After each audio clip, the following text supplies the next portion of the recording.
Offer drama के अगले episode में आपको दिखाया जाएगा कि महमूद जिसने वरीशा की आंखों पर पर्दा डाल रखा है, महक अगर चाहे भी तो वो पर्दा कभी भी हटा नहीं सकती, क्योंकि वरीशा की आंखों पर तो महमूद की मोहब्बत का पर्दा बंधा हुआ है कि वो उसका बाप उससे बहुत ज़्यादा मोहब्बत करता है और उसके लिए कुछ भी कर सकता है। इसीलिए तो उसने हमजा और सारा तलाल को ख़त्म करवा दिया। लेकिन वरीशा ये नहीं जानती कि महमूद जो कि बहुत धोखेबाज शख्स है और वह महज दौलत के लिए ही इन दोनों माँ बेटियों को यूज़ कर रहा है। जब उसके हाथ में ये दौलत आ जाएगी तो वो इन दोनों माँ बेटियों को छोड़ देगा और ये दोनों माँ बेटियां फिर कहीं की नहीं रहेंगी।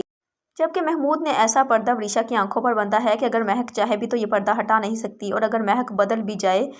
तो वरीशा अपने बाप का ही साथ दे। इसीलिए तो महमूद ये सब कुछ कर रहा है। अब महक जब वरीशा को महमूद के बारे में कुछ भी बताएगी तो वरीशा अपनी माँ की बातों पर बिल्कुल भी यकीन नहीं करेगी, लेकिन उसे यकीन तो तब आएगा जब वो अपने कानों से महमूद की सारी बातें सुनेगी। जब वो किसी से ये बात कर रहा होगा कि वो तो महज इनकी दौलत की खातिर इन दोनों माँ बेटियों को बर्दाश्त कर रहा है और जैसे ही दौलत इसके हाथ में आएगी तो वो इन दोनों माँ बेटियों को छोड़ देगा। महमूद जो कि खाली हाथ ही रह जाएगा, क्योंकि वरीशा के सामने जब उसकी हकीकत खुल जाएगी तो वो महमूद का बिल्कुल भी साथ नहीं देगी, बल्कि मुख्तार साहब को ये सारी हकीकत बताएगी कि किस तरह से महमूद ने उसकी माँ को और उसको धोखा दिया और किस प्लानिंग के तहत उसने वरीशा को इस घर में बेचा है।